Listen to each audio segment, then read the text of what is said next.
in my career I've definitely seen more females have ACL injuries compared to men. In the moment it was horrendous and it felt like a gunshot going off and like a pain that shot up my leg. I knew what I'd done straight away. You sort of feel it in your knee. It was like the worst pain I've ever felt. Bad news is it's a clean snap of your ACL. To start with, it's more like the shock and realisation of it. I think the emotion hits straight away because, as I say, I think I knew what I'd done. You know that it's a big injury, it's a long time out. Women footballers are 2 to 8 times more likely to suffer an ACL injury than their male counterparts. I've come down to Staplewood, the home of Southampton Football Club, to find out more from the experts and find out why more research is needed. Ben Cole spoke more about Bedwell's injury. It causes the player to lose a season and a half, essentially. Last season we had one which was away at Leicester. The player went in for like a shoulder barge, and as she planted her right leg, there was pressure coming from this way and her knee buckled, which caused that. I think it's just the frustration because you know that it's going to be that long 9-month recovery at least. You got surgery that you need to go through, which is always going to be tough.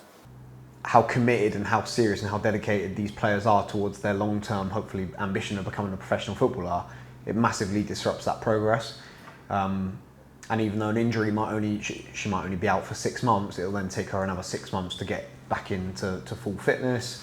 And even then, there might be another likelihood of either the same knee getting injured, or now she's having to overcompensate on something else, and then she'll come back in and get some sort of calf injury or hamstring injury because of it.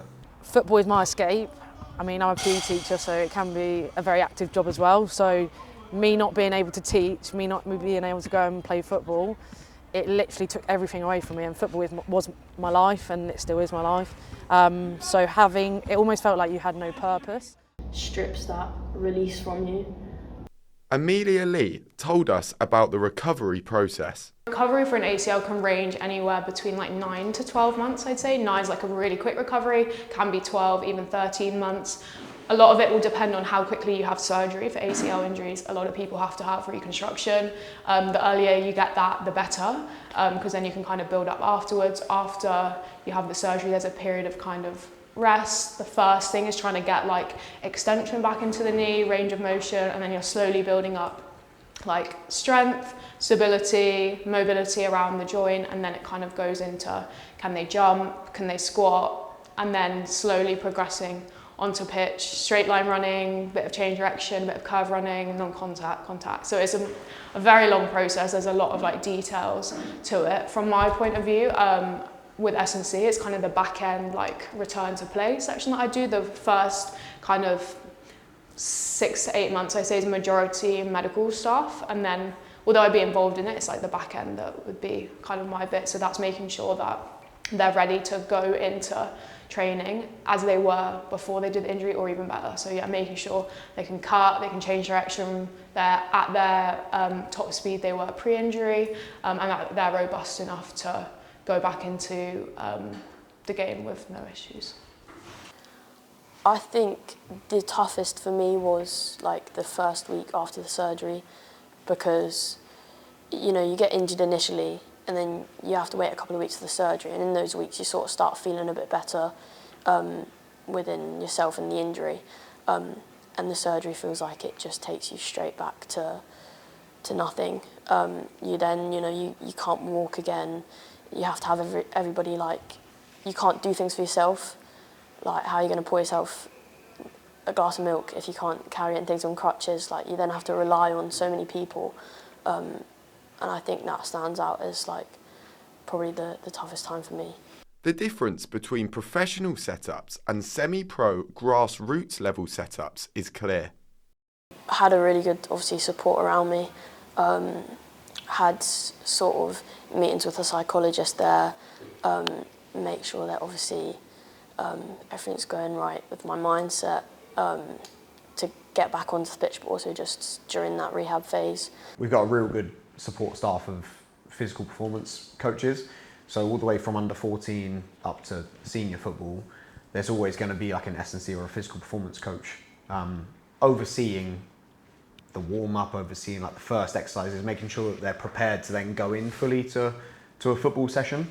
So yeah, certainly from our side, we have pre-activation, which includes band work. Amelia is our S&C coach, is well versed on injury prevention, so she'll generally put the girls through like a 15-20 minute thorough warm-up to make sure that their muscles, joints, everything's prepared to then go into a football session. So from our side, we're very fortunate that we have the support staff. The multidisciplinary aspect of staff is so important. I think everyone's very interlinked. At the end of the day, everybody wants the best for the girls and for them to develop, to fulfill their potential. So it's so important. I think performance and a physio, medical staff are like really close. It's a lot of collaboration, a lot of constant like discussions. I think it's important for coaches to have a really good awareness of what an ACL injury looks like, how we can stop it, and also what that looks like over time. I didn't have the physio straight away, and we actually think that prolonged my recovery because I wasn't getting a deep tissue massage to relieve the damage that had been done. So it's very hard navigating it by yourself when you haven't got a physio or a doctor telling you, right, no, you're fine, you can push through this. In terms of football ACL recovery, it was more doing your own research, learning and getting advice off people who've been through the same situation, and coaches and physios going and doing their research as well within the club to support me and get me through. I feel like if I'd had a physio here who could have worked with me every training session and done some like deep tissue release, etc., I probably could have got back to the pitch a lot quicker. But obviously I didn't have that, and I had to pay for it myself outside of the club. Mir, who plays at a semi-professional level, told us more about the differences in ACL recovery compared to those in a professional setup. If you look on social media nowadays, when girls in our league have ripped their ACLs, they're fundraising, trying to make money, because if you're waiting on the NHS, you're waiting for months, years, and it's just too long and you almost write yourself off. So it's really, really important to, I think, that we support girls who could risk snapping their ACL at this level, because it is such a big injury to go through, and it's also a reason why a lot of girls don't come back.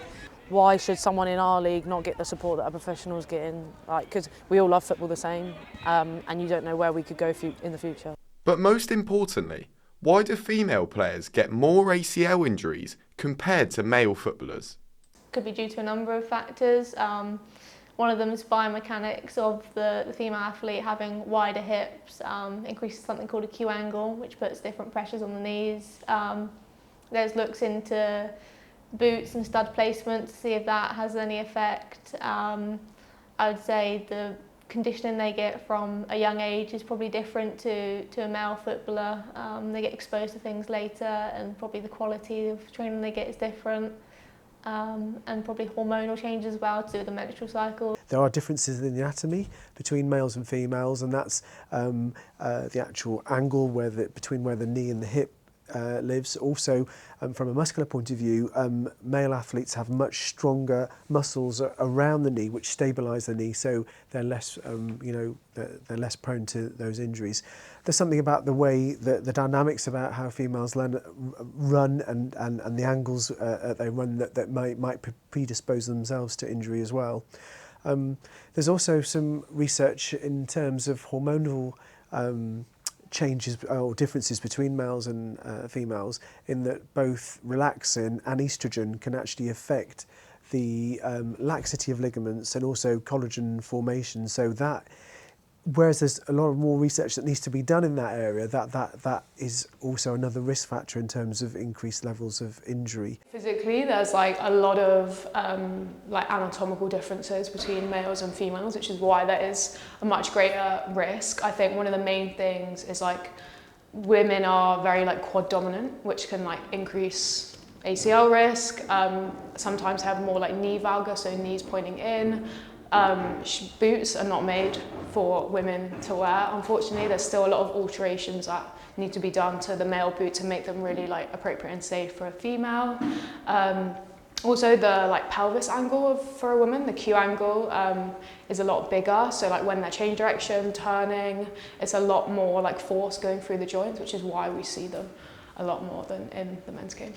The femoral notch size may be different, and all these anatomical differences, they translate into increased force on the outside of the knee, which tends to cause the injury. Quite often it happens when there's a sudden change, deceleration, a planting type injury when there's a sudden turn, or a jumping, a landing injury. Dr. Farhad Islam told us about the techniques used in attempt to avoid the injury.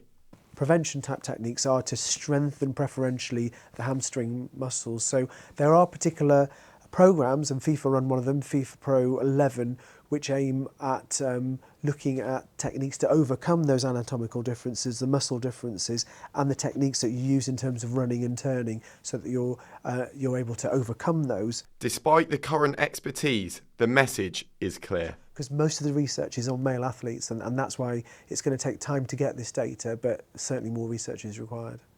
For me, like, there's still a lot of research to be done. It's something that needs to be done. Yeah, I also think there probably isn't enough.